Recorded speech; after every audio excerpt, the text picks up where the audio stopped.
ప్రభువునందు అత్యంత ప్రియమైన దేవుని ప్రజలారా, యేసుక్రీస్తు విశిష్ట నామమున మీ అందరికీ వందనాలు, దేవునికి స్తోత్రాలు. సార్వభౌమాధికారం కలిగిన దేవుడు, యెహోవా అనే జ్ఞాపకార్థ నామము కలిగిన గొప్ప దేవుడు మనల్ని ప్రేమించి మనకు అనుగ్రహించిన ఈ నూతన దినాన్ని బట్టి సమస్త మహిమ ఘనత ప్రభావములు యేసయ్యకే కలుగునుగాక. ఆ దేవాది దేవుడు ఈ నూతన దినము కొరకు మనకు అనుగ్రహించిన దేవుని యొక్క వాగ్దానము కృపావార్త.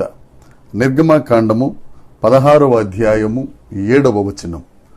యెహోవా మీద మీరు సణిగిన సణుగులను ఆయన వినుచున్నాడు. ఉదయమున మీరు యెహోవా మహిమను చూచెదరు. దేవునికి స్తోత్రం కలుగునుగాక, దేవునికి మహిమ కలుగునుగాక. ప్రభువునందు అత్యంత ప్రియమైన వారలారా, దేవుని ప్రజలారా, ఉదయమున మీరు దేవుని మహిమను చూచెదరు. దేవుడు మనకు అనుగ్రహించిన వాగ్దానం. ఇశ్రాయేలు ప్రజలు ఐగుప్తు దేశంలో 430 సంవత్సరములు బానిస జీవితాన్ని గడుపుతున్నప్పుడు వారిని ఐగుప్తు నుండి బయటకు తీసుకొచ్చి వాగ్దాన దేశమునకు తీసుకువెళ్ళాలి అన్న దేవుని ప్రణాళిక చొప్పున దేవుడు మోషేను ఏర్పాటు చేసుకుని మోషేను ఫరో దగ్గరికి పంపించి వారందరినీ దేవుడు తన బాహుబలము చేత విడిపించి ఎర్ర సముద్రమును దాటిన తరువాత వారు దేవుని మీద సణుక్కున్నారు. 40 సంవత్సరాలు 30 లక్షల మంది పగలు ఎండ దెబ్బైనా రాత్రి వెన్నెల దెబ్బైనా తగులకుండా రాత్రిలో ఆయన అగ్నిస్తంభమై పగలు మేఘస్తంభమై వారిని నడిపించుచుండగా వారు ఆహారం కొరకు దేవుని మీద సణుక్కున్నారు. అప్పుడు దేవుడు మోషేకు ఇచ్చిన మాట, ఉదయాన్న మీరు మహిమను చూస్తారు. వారు ఆకలి తీరినట్లుగా ఆకాశము నుండి దేవదూతల ఆహారమును వారి కొరకు నేను కురిపిస్తాను అని దేవుడు వాగ్దానం చేసి 30 సంవత్సరాలు వారు ప్రయాణం చేసిన 40 సంవత్సరాలు దేవుని కృపను బట్టి దేవుడు వారికి మన్నాను కురిపిస్తానే ఉన్నారు. వారి ఆకలి తీర్చుకుంటానే ఉన్నారు.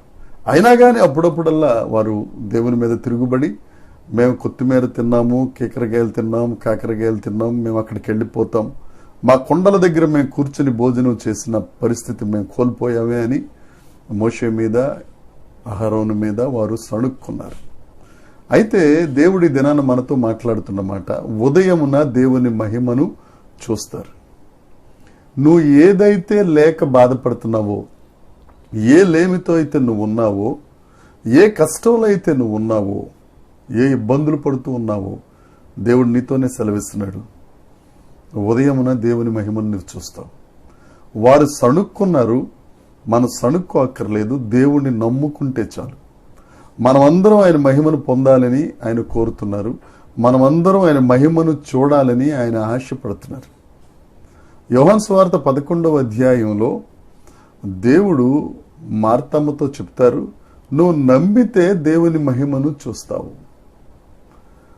మార్తమ్మ నమ్మింది, దేవుని మహిమను చూచింది. ఎలా అంటే, మృతుడైపోయిన లాజరు 4 రోజులు అయిపోయిన తరువాత కూడా యేసుక్రీస్తు ప్రభు ఒక్క మాట సెలవిస్తే సజీవుడిగా బయటకు వచ్చాడు.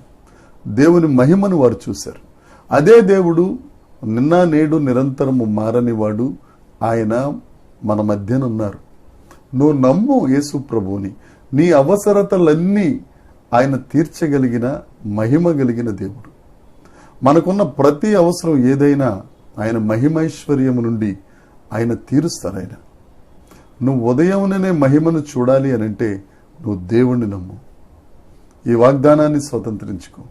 యేసయ్యా, నేను నిన్ను నమ్ముతున్నాను ప్రభువా, నా పరిస్థితులు అస్తవ్యస్తంగా ఉన్నాయి, నేను లేమిలో ఉన్నానయ్యా, ఆర్థిక పరిస్థితులలో ఉన్నానయ్యా, నా పిల్లల పరిస్థితి ఇదయ్యా, నా కుటుంబ పరిస్థితి ఇదయ్యా, నా బ్రతుకులా ఉంది ప్రభువా, నేను మహిమను చూడాలయ్యా, నేను నిన్ను నమ్ముతున్నానయ్యా. నువ్వు దేవుని దగ్గర ప్రాధేయపడినట్లయితే తప్పక ఆయన మహిమ నువ్వు చూస్తావు, ఆయన మహిమతో నింపబడతావు, ఆయన మహిమను నువ్వు పొందుకుంటావు.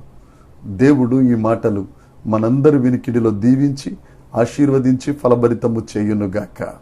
ప్రార్థన. పరలోకమందున్న మా తండ్రి పరిశుద్ధుడా, నీకు స్తోత్రములు ప్రభువా. మహిమ కలిగిన దేవుడా, నీకు వందనాలు. బలమైన నామము కలిగిన యేసుక్రీస్తు ప్రభువా, నీకు స్తోత్రాలు. ఉదయముననే మేము మహిమ చూడగలుగునట్లు మా మనసు నీ మీద నిలిపి నిన్ను నమ్ముకొనిన ఎడల మహిమ చూపే కార్యాలు చేసే గొప్ప దేవుడు. ఆశ్చర్య కార్యాలు చేస్తారు, అద్భుత కార్యాలు చేస్తారు. మా చెవులు గింగురుమనే గొప్ప కార్యములు చేసే గొప్ప దేవా, మేమందరూ నిన్ను నమ్ముకుంటున్నావయ్యా. మా భారం యావత్తు నీ మీద మోపుతున్నాం. నీ వాగ్దానాన్ని నమ్ముతున్నాం దేవా. నీ మహిమను చూడగలుగుటకు, నీ మహిమతో నింపబడగలుగుటకు, నీ మహిమను పొందుకొనగలుగుటకు సహాయం చేసి మీరే మహిమ పొందుమని మా ప్రభువును మా రక్షకుడైన యేసుక్రీస్తు నామమున ప్రార్థించి అడిగి వేడుకొనుచున్నాము తండ్రి. ఆమేన్. దేవుని కృప మనందరికీ తోడై ఉండునుగాక. ఆమేన్, ఆమేన్, ఆమేన్.